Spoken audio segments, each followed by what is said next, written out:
নমস্কার বন্ধুরা, welcome to country food in Sonali's kitchen. আমার আজকের রেসিপি রথযাত্রা স্পেশাল নরম তুলতুলে রসে ভরা ক্ষীরের গজা। এই ক্ষীরের গজা বানানো খুবই সহজ আর খুব অল্প সময়ের মধ্যে বাড়িতেই তৈরি করে নিতে পারবে। তাহলে চলো দেখে নেওয়া যাক। তার জন্য দেখো, প্রথমে আমি একটা পাত্র নিয়েছি, তার মধ্যে 1.5 কাপ ময়দা দিয়ে দিচ্ছি। ছোট কাপের 1.5 কাপ ময়দা দিয়েছি আর সাথে 1.5 চামচ ঘি দিয়ে দিলাম। দেখো, ঘিটা দেওয়ার পর এখানে সামান্য একটু লবণ দিয়ে দিলাম। মিষ্টি যে কোনো জিনিসে সামান্য একটু লবণ দিলে মিষ্টিটা খেতে আরও ভালো হয়। আর এখানে বেকিং পাউডার 1/2 টিস্পুন আর বেকিং সোডা 1 চিমটে দিয়ে দিয়েছি। ওই সময় ক্যামেরাটা অফ ছিল, তোমাদের দেখাতে পারিনি। আর দেখো, ঘিটা আর ময়দাটাকে ভালোভাবে ডলে ডলে মিশিয়ে নিচ্ছি ময়দার সঙ্গে। দেখো, ভালোভাবে মিশিয়ে নেওয়া হয়ে গেছে, ময়দাটা দেখলেই বোঝা যাচ্ছে। আর ময়দাটা হাতের মধ্যে পুরোটা দলা পাকিয়ে আসছে। এই সময় আমি এখানে 200 গ্রামের মতন খোয়া ক্ষীর নিয়েছি। একটা এইরকম আমি গ্রেটার নিয়ে নিয়েছি, গ্রেটের সাহায্যে গ্রেট করে নিচ্ছি। খোয়া ক্ষীরটা ডাইরেক্ট আমি এখানে দিচ্ছি না, গুঁড়ো করে গ্রেটার দিয়ে গুঁড়ো করে দিচ্ছি। এইভাবে আমি পুরোটা দেব না, এখানে 200 গ্রাম আছে খোয়া ক্ষীর, আমি 150 গ্রামের মতন খোয়া ক্ষীর দিয়ে দিয়েছি 1.5 কাপ ময়দার মধ্যে। খোয়া ক্ষীরটা পুরো যখন গ্রেট করা হয়ে যাবে, খোয়া ক্ষীরটাকেও ময়দার সঙ্গে ভালোভাবে হাত দিয়ে ডলে ডলে মিশিয়ে নেব। এইভাবে প্রথমে ডলে ডলে মিশিয়ে নেবার পর এখানে খোয়া ক্ষীরটা ভালোভাবে ময়দার সঙ্গে ডলে ডলে মিশিয়ে নিতে হবে, যেন একটুকু দানা দানা না থাকে। দেখো, ভালোভাবে যখন মিশিয়ে নেওয়া হয়ে যাবে, এখানে ময়দাটাকে আমি কোনো রকম জল দিয়ে মাখবো না, দুধ দিয়ে মেখে নেব। তার জন্য দুধটা এখানে উষ্ণ গরম নিইনি, রুম টেম্পারেচারে থাকা দুধ নিয়েছি। আর দেখো, অল্প অল্প দুধ দিয়ে মেখে নিচ্ছি। প্রথমে অল্প একটু দিয়েছি, তারপরে আবারও একটু অল্প অল্প করে এইভাবে দুধ দিয়ে মেখে নেব। একবারে দিলে ময়দার ডোটা নরম হয়ে যাবে। আর এখানে দুধের পরিমাণটা বেশিও লাগবে না, যেহেতু এখানে খোয়া ক্ষীর দেওয়া আছে। অল্প দিলেই দেখো ময়দাটা ভালোভাবে মেখে নেওয়া হয়ে গেল খোয়া ক্ষীরের জন্য। দেখ, এবার হাত দিয়ে চেপে চেপে একটা সফট ডো বানিয়ে নেব। দুধ আর লাগবে না, যেটুকু আমি দুধ নিয়েছিলাম তার অর্ধেকটাই লেগেছে। দেখো কত সুন্দর নরম ও সফট হয়েছে ডোটা রেখে দিচ্ছি সাইডে 10 মিনিটের জন্য। আর এদিকে ওভেনে একটা কড়াই বসিয়ে দিয়েছি, তাতে পরিমাণ মতো জল দিয়ে দিলাম। এখানে আমি শিরাটা বানিয়ে নেব। তার জন্য দেখো, জলটা দেবার পর 1 বাটি চিনি দিয়ে দিয়েছি। চিনিটা দিয়ে একটা হাতা দিয়ে একটু নেড়ে চেড়ে দিচ্ছি।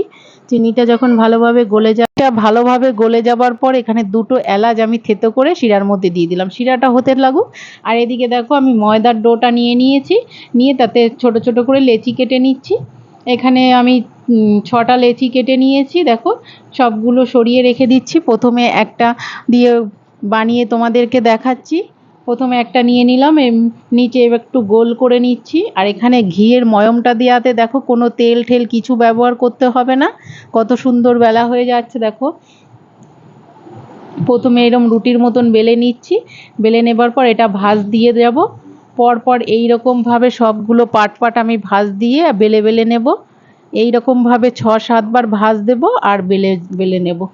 6-7 বার ভাঁজ দেবার পরে ভালো মতন চৌকো সাইজের বেলে নিয়ে আমি কেটে নেব। এখানে দেখো, বারবার করে এরকমভাবে বেলে নিচ্ছি। আর আমি ছোট করে লেচি কেটে নিয়ে ছোট ছোট করে বেলে নিচ্ছি। তোমরা চাইলে এটা একটা বড় রুটির সাইজে বানিয়ে তারপরে এটা বারবার করে এরকম বেলে নিতে পারো। আমি অল্প অল্প করে লেচি কেটে অল্প ছোট ছোট করে কেটে নেব। দেখো, এই লাস্ট বেলে নিচ্ছি।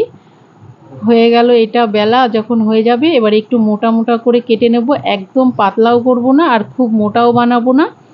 পুরোটা দেখো বেলে নেওয়া হয়ে গেছে। একটা চৌকো শেপ দিয়ে নিয়েছি আর একটা ছুরির সাহায্যে এইভাবে আমি 3টে পুরো লম্বা করে কেটে নিলাম। আর এবার আরভাবেও 3টে চিলি করে নিচ্ছি। ব্যাস, প্রথমটা আমার রেডি হয়ে গেল। এগুলো তুলে একটা প্লেটে রেখে দিচ্ছি। দ্বিতীয়টাও আবার সেম এই রকমভাবে বানিয়ে নেব পরপর করে।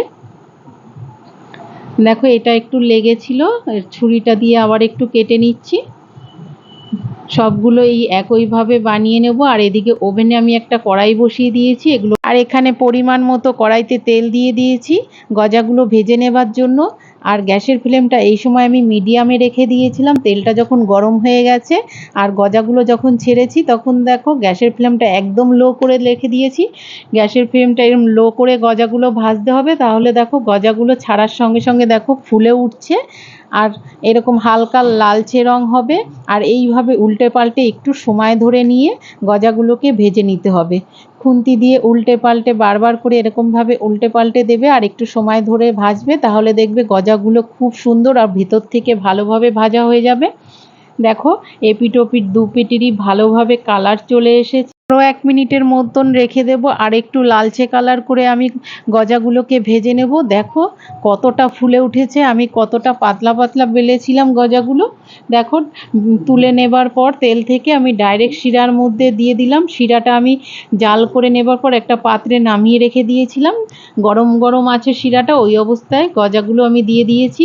দ্বিতীয় খোলাও আমি ছেড়ে দিয়েছি কড়াইতে। এগুলোও আমি উল্টে পাল্টে লাল লাল করে ভেজে নিচ্ছি। গজাগুলো সব যখন ভাজা হয়ে যাবে শিরার মধ্যে ডুবিয়ে আমি আধা ঘন্টার জন্য শিরার মধ্যে ঢেকে রেখে দেবো। দেখো সবগুলো আমার ভেজে নেওয়া হয়ে গেছে। লাস্ট খোলাও দিয়ে দিচ্ছি, একটু শিরাতে ডাবিয়ে দিলাম। এবার একটা ঢাকনা দিয়ে ঢেকে রেখে দেবো আধা ঘন্টার জন্য। আধা ঘন্টা পর আসছি, দেখো তুলে নিয়েছি শিরা থেকে, কতটা সুন্দর রসে ভরা। বন্ধুরা এইভাবে তোমরাও একবার অবশ্যই বাড়িতে ট্রাই করো। আর আমার ভিডিওগুলো ভালো লাগলে লাইক কমেন্ট শেয়ার করো। তাহলে দেখা হচ্ছে পরের ভিডিওতে নতুন একটি রেসিপি নিয়ে।